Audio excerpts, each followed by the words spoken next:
It's Roger once again, Mud Fossil University. Today paying tribute to an outstanding researcher, Brian Forrester.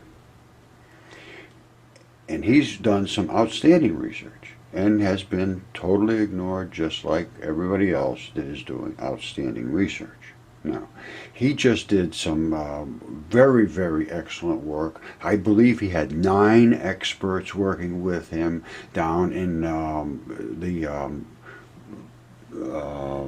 elong-headed skulls, the long-headed skull people down in Paracas or Caracas, where it was down in Venezuela or Peru.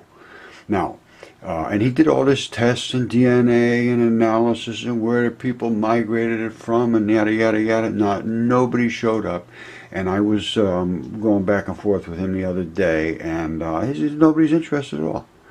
So I told him that I was going to go and we're going to make a move on this thing to get people to do their job, which is the fiduciary duty of every single university, to put the student first and teach them the reality that they are paying for, and which will affect their life and their income for the rest of their life and their ability to pay what has been demanded of them so that they can go out and earn a living, or they will not be considered educated.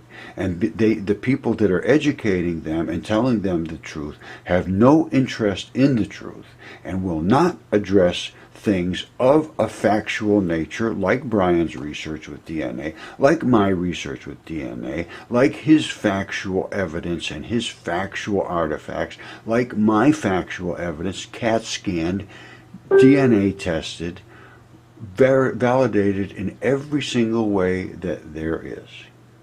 So now we're going to look at some of the stuff that Brian presented here and show you what is inside of these mummies. And it's time to start taking this serious, because this also affects our reality and possibly our eternity. So something here has happened in the past that we do not understand, and we are not paying attention to, and we are being denied the ability to investigate, and that has to stop.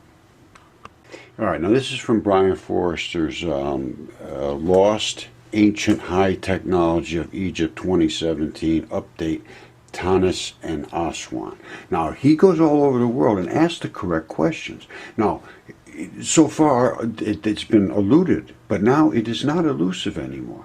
Now, and we're going to go over this, and I'm going to show just very briefly what he's shown and how simple it is to understand these things. So here we go. I'm going to let it play, and I'll either break into it here or there or whatever.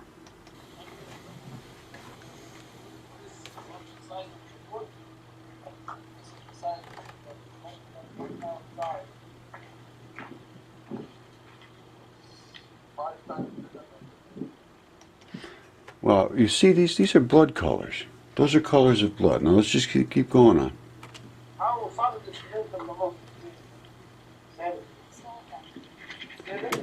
That thing is completely riddled with blood. That is all organic. Now look at this.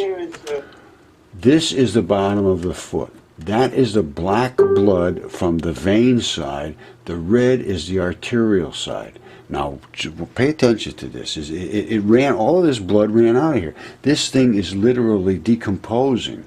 Now, it was originally coated with something, because I could see these feet look pretty darn good.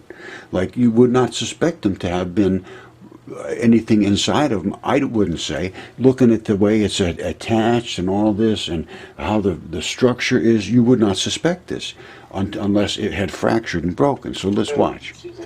You see this black stuff? That is the FeO2 iron, black. You see it running all out of here, and there's little blood minerals in with it, and then this is the red, and this is the structure of the foot here. It's not carved out of one piece. It is been plastered over like. You see all that stuff has run out from that, from the arterial, I mean the vein side. All right, now here's the head. The head is the same thing. There's blood chemistry coming out of here. It's hard for you to see, but I fully understand. The guy got a lot of earwax. Now, you come down here, look, this is carved. They had coated this with something and put it in a mold or something. I don't understand the process, but I do see what I see, and I understand that this is coated with something. All right, now let's watch. Now here he goes down into the guy's cavity. Look at this. There's his ribs. All right, this I think is like his liver, and this is his lungs. What can I say? You see, if you have a different explanation for this, I'd love to hear it. Now, I do see that it appears that they forced him in, because you see the ribs are not like on a perfectly plain. There's this one bumped up here. I don't know if that's right or not, but it looks like they might have forced him in, or it might have just settled in there. I don't know. But it looks to me like somewhere up in here is his chest cavity. Who knows? All right, now look as it comes down. You see, this is his body. That's the skin, actually, his skin tissue and everything in here. It's organs. All right, so this is not silly. Now, it just happens to be that this is what they did. And they did it not only here. They was all over the place. I see these things. So all I can say is you see what I see. Once again, that's my statements. I don't know why they did this, but they did it. Now, and then when I look at that foot and stuff like that, you can't really see a problem with that.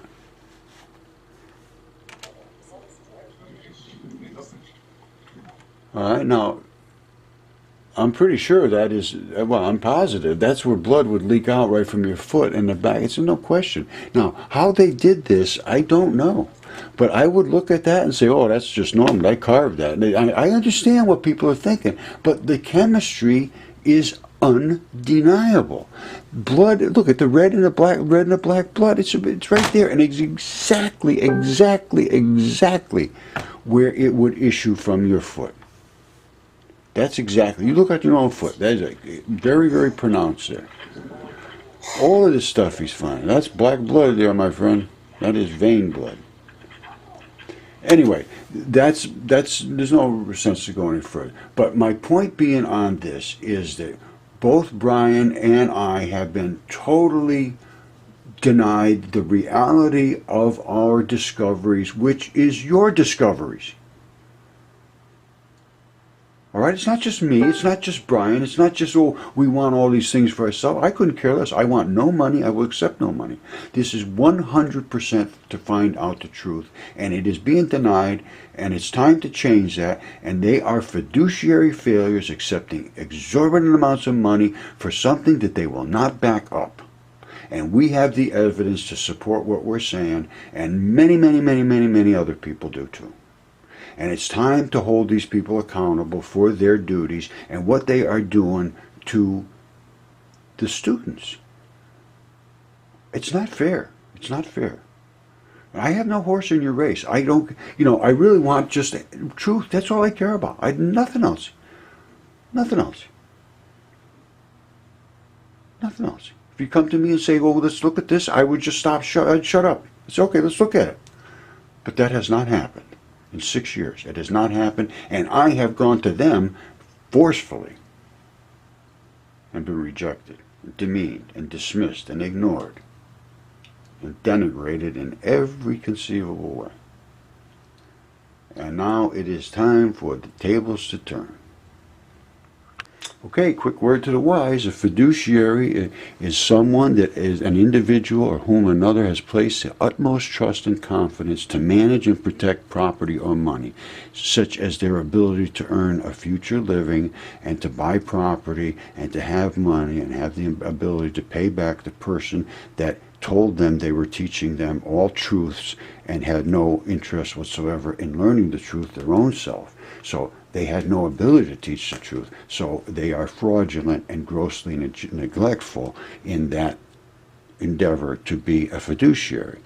And it is a relationship wherein one person has an obligation to act in the benefit of the other. In every case, and that is not happening. It's a benefit right now to the professors in the universities to take all this money, not do anything to prove what they've been saying so they can continue on awarding themselves things.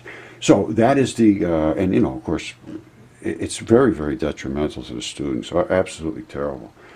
But that's not my situation. But I know that it's a gross fiduciary failure. There is legal consequences and financial, monetary consequences to everyone. So that part I'm going to stay out of. I'm just presenting the truth. And the truth is being ignored, so it does tend to end up in this arena. And that's not my fault.